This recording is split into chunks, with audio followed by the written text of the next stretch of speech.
صدر Donald Trump نے ایک بار پھر ایران کے ساتھ مذاکرات کے لیے آمادگی ظاہر کر دی. کہا میرے نمائندے اسلام آباد جا رہے ہیں، وہ کل شام مذاکرات کے لیے وہاں موجود ہوں گے. ایران نے کل آبنا ہرمز میں پائنے کا فیصلہ کیا.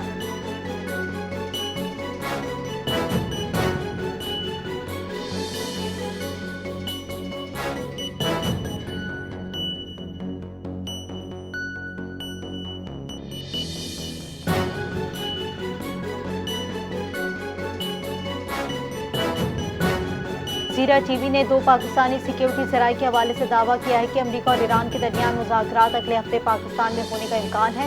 مذاکرات کا دوسرا مرحلہ جمعے سے پہلے اسلام آباد میں ہو سکتا ہے. نور خان ایئر بیس پر امریکی لاجسٹک طیاروں کی آمد، اسلام آباد کے ریڈ زون جانے والی سڑکیں بند، سخت سیکیورٹی انتظامات، ہوٹلز خالی کروانے اور نئی بکنگ پر پابندی، حساس سرگرمیوں کا اشارہ. پنڈی اسلام آباد میٹرو بس سروس پم سے سیکریٹریٹ تک بند، ٹرانسپورٹ بھی معطل.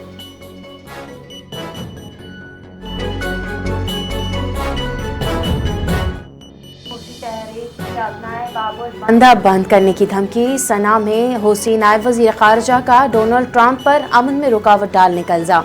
آبنائے ہرمز اور باب المندب عالمی تجارت کے لیے اہم بحری راستہ ہے. ایران نے آبنائے ہرمز دوبارہ بند کر دی ہے، جس کے بعد تجارتی جہازوں کی آمد و رفت بند ہو گئی ہے. ایرانی حکام کا کہنا ہے آبنائے ہرمز مکمل کنٹرول میں ہے اور صورتحال میں کوئی تبدیلی نہیں آئی. پاسداران انقلاب کا کہنا ہے جہازوں کی نقل و حرکت بحال نہ ہوئی تو سخت کنٹرول برقرار رہے گا.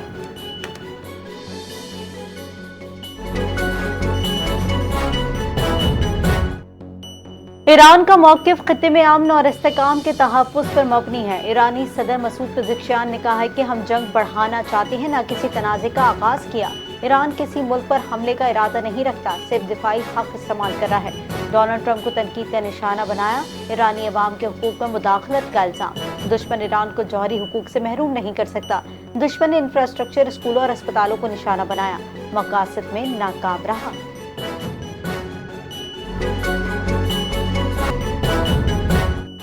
سچویشن روم میں ڈونلڈ ٹرمپ کی زیر صدارت ایران کی صورتحال پر اہم اجلاس میں صدر ٹرمپ کا فیلڈ مارشل سعید عاصم منیر اور ایرانی حکام سے فون پر بات کی. جے ڈی وینس بھی اجلاس میں شریک. ممکنہ مذاکرات کی قیادت کا امکان. آبنائے ہرمز کی صورتحال اور ایران سے مذاکرات پر گفتگو. امریکہ اور ایران کے درمیان جنگ بندی کی مدت ختم ہونے کے قریب ہے. وائٹ ہاؤس کی جانب سے اجلاس پر تاحال کوئی باضابطہ بیان جاری نہیں.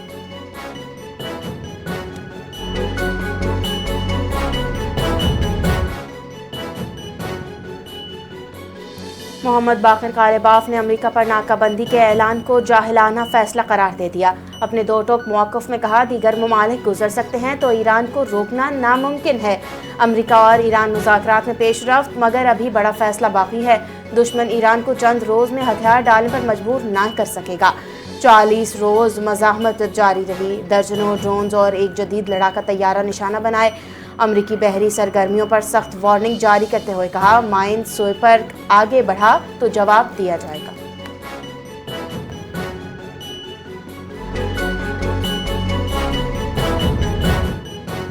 ایران کو مکمل فوجی برتری حاصل ہے. دوبارہ کشیدگی بڑھی تو وہ عالمی تیل منڈیوں کو تباہ کرنے کی صلاحیت رکھتا ہے. ایران نے ابھی تک اپنے سب سے تباہ کن ہتھیاروں کو استعمال نہیں کیا.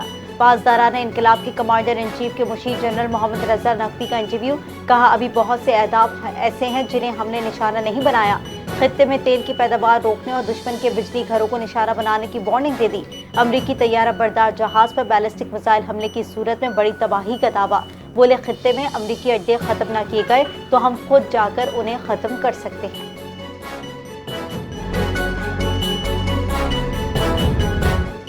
برازیل کے صدر کی امریکی صدر ڈونلڈ ٹرمپ کے بیانات پر تنقید. دنیا کو برداشت نہیں کرنی چاہیے. لولا نے ایران جنگ کے تناظر میں عالمی طاقتوں کے کردار پر سوال اٹھا دیا. اقوام متحدہ کی سلامتی کونسل کے مستقل ارکان سے رویہ بدلنے کا مطالبہ کیا. موجودہ عالمی قیادت جنگ روکنے میں ناکام نظر آ رہی ہے. برازیلین صدر کا عالمی امن اور ذمہ دار سفارتکاری پر زور دیا گیا.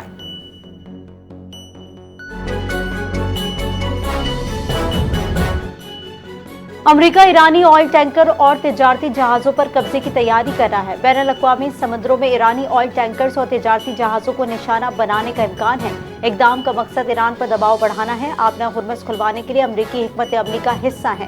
امریکہ کی ایران کے ایٹمی پروگرام پر رعایتیں لینے کی کوشش ہے۔ خطے میں بحری کشیدگی میں اضافے اور عالمی تجارت متاثر ہونے کا خدشہ ہے۔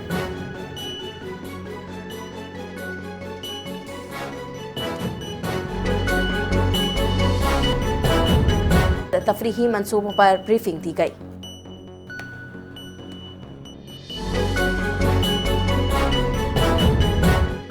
پاکستان سے حج 2026 کی قبل از حج پروازوں کا آغاز ہو گیا ہے۔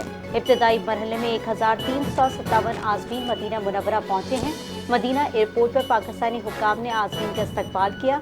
تمام حجاج کو مسجد نبوی صلی اللہ علیہ وآلہ وسلم کے قریب مرکزیہ میں رہائش فراہم کی گئی ہے۔ عازمین کو نس کارڈ جاری کیے جا رہے ہیں اور انتظامات مکمل ہیں۔ آئندہ دنوں میں مزید حج پروازوں کی آمد جاری رہے گی۔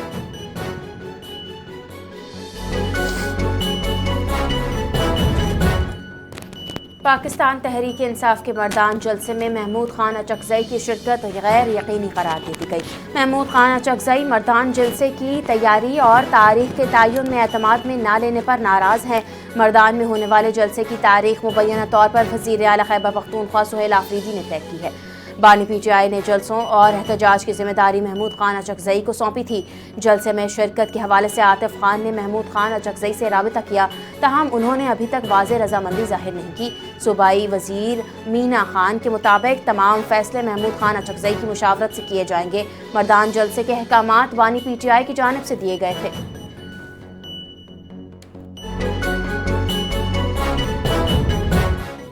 نیو کراچی میں رینجرز کی بھتہ خور گروہ کے خلاف خفیہ کارروائی۔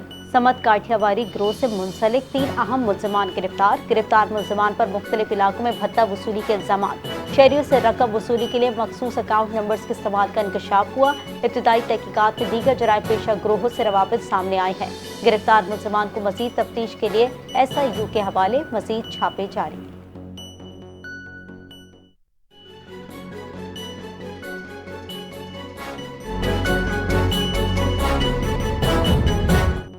پنجاب خیبر پختونخوا اور آزاد کشمیر کے مختلف علاقوں میں بارش اور بعض مقامات پر ژالہ باری ریکارڈ کی گئی۔ خیبر پختونخوا کے سوات، کرک، مالاکنڈ، ایبٹ آباد اور مانسیرہ میں بارش ہوئی۔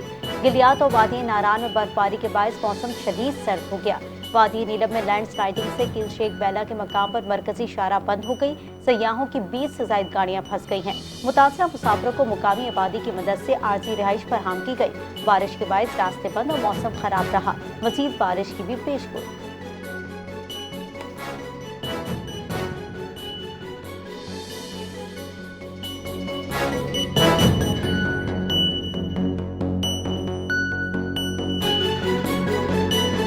السلام علیکم، NTN نیوز کے ساتھ میں ہوں فاطمہ اور میں ہوں قرۃ رینبرگ۔ ہیڈ لائنز آپ جان چکے ہیں، بلیٹن کی تفصیل شامل کریں گے اس بریک کے بعد۔ ہمارے ساتھ